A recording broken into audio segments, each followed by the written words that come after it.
नमस्कार दोस्तों, स्वागत है आपका श्री सुंदरम एकेडमी के यूट्यूब चैनल पर। हम लोग शिक्षा से संबंधित मुद्दे पर डिस्कशन कर रहे हैं और उच्च शिक्षा का सेक्शन चल रहा है।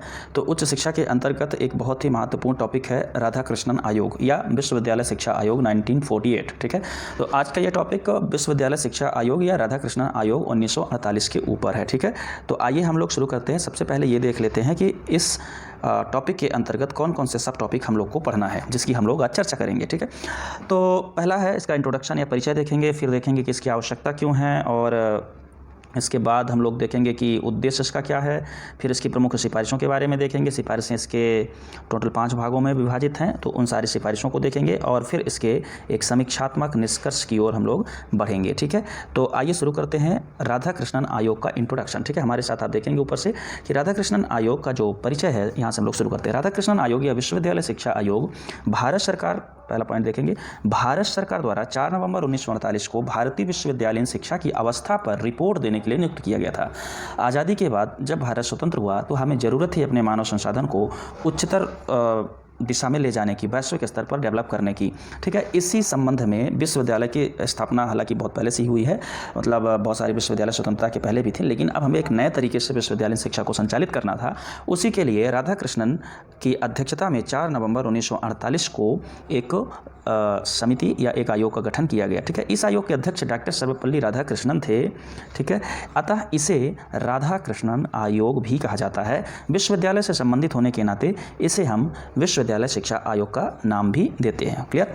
यह आयोग 4 नवंबर 1948 को नियुक्त किया गया था। इस आयोग ने 25 अगस्त 1948 को अपनी रिपोर्ट प्रस्तुत की सरकार को, और यह स्वतंत्र भारत का पहला आयोग था। इतनी बातें आप लोग परिचय में देखेंगे। ठीक है, दूसरा इसका जो टॉपिक था कि इस आयोग की आवश्यकता क्यों पड़ी, है ना, क्यों इसकी आवश्यकता पड़ी, क्यों ये आयोग लाया गया।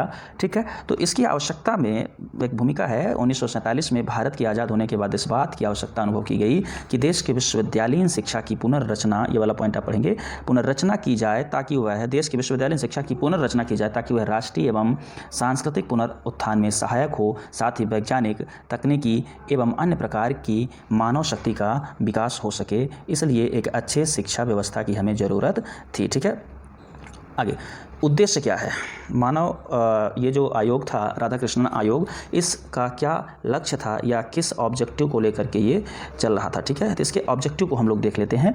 देखिए, भारत सरकार द्वारा नवंबर 1948 में भारतीय विश्वविद्यालय शिक्षा की अवस्था पर रिपोर्ट देने के लिए कि अभी क्या है और आगे क्या किया जा सकता है, इसके उद्देश्य के साथ ये आयोग गठित किया गया था। क्लियर। दूसरा उद्देश्य इसका है कि इसकी नियुक्ति विश्वविद्यालय स्तर की शिक्षा व्यवस्था संरचना की जांच करना और तत्कालीन समस्याओं का पता लगाकर इसके संदर्भ में भारत सरकार को आवश्यक सुझाव देना था। ठीक है ना, ये इसका दूसरा महत्वपूर्ण कार्य था।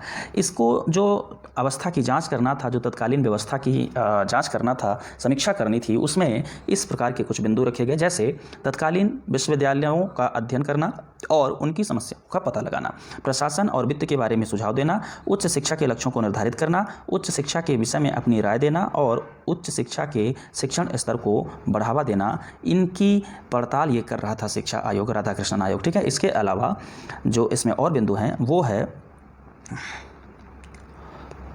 विद्यार्थियों में उपस्थिति अनुशासनहीनता का समाधान करना, एक बड़ी समस्या रैगिंग की थी, उसको भी समाधान करना। दूसरा, उच्च शिक्षा के क्षेत्र में शिक्षकों की नियुक्ति, वेतनमान और सेवा शर्तों के बारे में सुझाव देना और विश्वविद्यालय शिक्षा के माध्यम, अवधि और पाठ्यक्रम के बारे में सरकार को सुझाव देने के लिए यह राधाकृष्णन आयोग लाया गया था। ठीक है ना, ये इसके उद्देश्य था। ठीक है, राधाकृष्णन आयोग का। अब आते हैं राधाकृष्णन आयोग की प्रमुख सिफारिशों पर चर्चा हम लोग करते हैं। राधाकृष्णन आयोग ने विश्वविद्यालय शिक्षा के सभी अंगों के संबंध में अपने विचार प्रस्तुत किए और उनमें सुधार के लिए ठोस सुझाव दिए, जो कि इस प्रकार हैं। ठीक है, तो उन सुझावों को हम लोग देख लेते हैं। सुझाव में पहला सुझाव है शिक्षा का लक्ष्य। ठीक है, 5 भागों में बटा हुआ है, उसमें से ये पहला सुझाव है क्या, शिक्षा का लक्ष्य। शिक्षा का लक्ष्य क्या है ये राधाकृष्णन ने बताया। यहाँ से आप एक बात ये भी सीखेंगे कि राधाकृष्णन आयोग का शिक्षा के क्षेत्र में या उच्च शिक्षा के विकास में योगदान क्या है, वो भी यहाँ से आप गौर करते जाइएगा। ठीक है, शिक्षा का लक्ष्य इन्होंने निर्धारित किया और बताया कि लोकतंत्र के लिए प्रशिक्षित करना।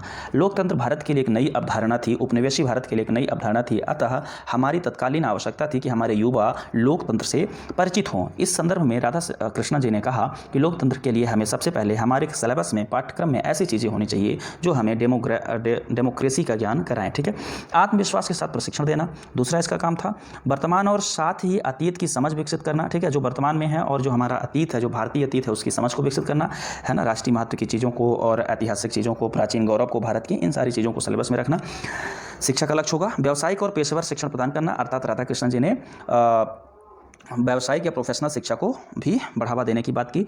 ज्ञान के विकास के द्वारा जीवन जीने की सहज क्षमता को जगाना। ठीक है ना, ज्ञान का विकास करने, जीवन जीने की सहज क्षमता को डेवलप करना और कुछ मूल्यों को विकसित करना, जैसे मन की निडरता, विवेक शक्ति और उद्देश्य की अखंडता जैसे मूल्यों को विकसित करना था। ये इसके शिक्षा से संबंधित प्रावधान थे। ठीक है, दूसरा इसका तो शिक्षा के लक्ष्य में जो इनका दूसरा अगला ये बात थी जो कहा इन्होंने, तो वो है कि अपनी सांस्कृतिक विरासत के उत्थान के लिए विद्यार्थियों को उससे परिचित कराना, अर्थात विद्यार्थियों को सांस्कृतिक विरासत से, भारतीय सांस्कृतिक विरासत से परिचित कराना इनका उद्देश्य था। ठीक है ना, इसके अलावा दूसरा जो सुझाव है इनका, सिफारिश है, वो शिक्षण संकायों से रिलेटेड है। शिक्षण संकाय क्या है, मतलब शिक्षण संकाय मतलब यूनिवर्सिटी और जो यूनिवर्सिटी में पढ़ाने वाले प्रोफेसर्स वगैरह होंगे उसके बारे में बात कही गई है। ठीक है ना, तो इसमें देखिए शिक्षण संकाय आयोग के अनुसार, पहला पॉइंट, आयोग के अनुसार शिक्षकों को 4 श्रेणियों में विभाजित किया जाना चाहिए: प्रोफेसर, पाठक, व्याख्याता और प्रशिक्षक। राधाकृष्ण की आयोग सिफारिश के अनुसार पहले प्रोफेसर, पाठक, है ना, व्याख्याता और प्रशिक्षक, इस प्रकार के 4 भागों में बटा होना चाहिए शिक्षण संकाय। ठीक है, योग्यता के आधार पर ही एक श्रेणी से दूसरे श्रेणी में पदोन्नत की जाए। आयोग ने चारों श्रेणियों के शिक्षकों के लिए उच्च वेतन और बेहतर सर्विसों का भी प्रबंध किया। ठीक है, जैसे भविष्य निधि, आवासीय आवास, काम के घंटे और छुट्टी आदि के लाभ की सिफारिश भी की। शिक्षण कार्य सप्ताह में 18 घंटे से अधिक नहीं किया जाना चाहिए, ये भी राधा कृष्णन की सिफारिशों में शामिल था। ठीक है, अच्छा तो प्रशिक्षक होता है, फिर व्याख्याता होता है, फिर पाठक होता है, फिर प्रोफेसर, ये 4 क्रम होते हैं। ये आज भी होता है, ये राधा कृष्णन का योगदान है। ठीक है, तो अगला जो है शिक्षण संकाय से संबंधित शिक्षकों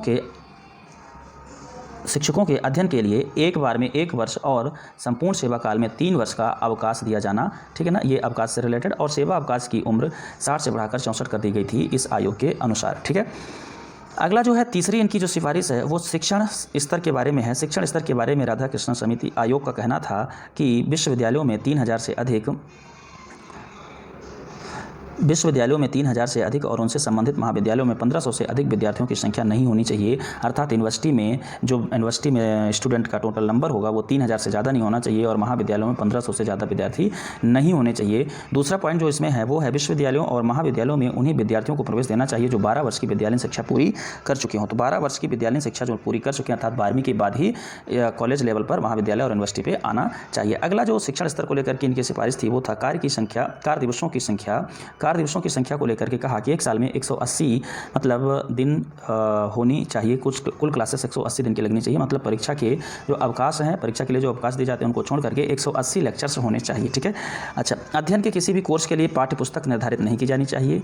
अध्ययन के किसी भी कोर्स के लिए पाठ्य पुस्तक निर्धारित नहीं किया जाना चाहिए। ठीक है ना, कोई एक विशेष पाठ्य पुस्तक ना हो कि ये पाठ इसी से पढ़ना है, ये कोर्स इसी से पढ़ना है, ऐसी कोई व्यवस्था नहीं होनी चाहिए। और इन्होंने सिफारिश दी थी कि सायंकालीन कक्षाओं का भी प्रारंभ होना चाहिए, अर्थात सायंकालीन कक्षा भी चलनी चाहिए। ठीक है, परीक्षा को लेकर के इनका कहना था कि परीक्षा के स्तर को उठाने के लिए प्रथम, द्वितीय और तृतीय श्रेणी के लिए न्यूनतम प्राप्तांक 70, 45 और 40 अर्थात 40% मिनिमम, इसके बाद सेकंड के लिए 55% और 70% फर्स्ट डिवीजन के लिए होना चाहिए। ठीक है, ये शिक्षण स्तर को लेकर के इनका सुझाव था राधाकृष्णन का। ठीक है, कुछ और हैं, देख लेते हैं इनको भी। उच्च शिक्षा को समवर्ती सूची में शामिल करने का जो सुझाव था पहला, वो राधाकृष्णन ने ही दिया था। ठीक है, केंद्र और राज्य सरकारों को इससे साझी जिम्मेदारी निभानी चाहिए, ये राधाकृष्णन का ही सिफारिश थी और 1976 में 42वां संविधान संशोधन द्वारा इसको शामिल भी कर दिया गया। ठीक है, शिक्षा से संबंधित अगला है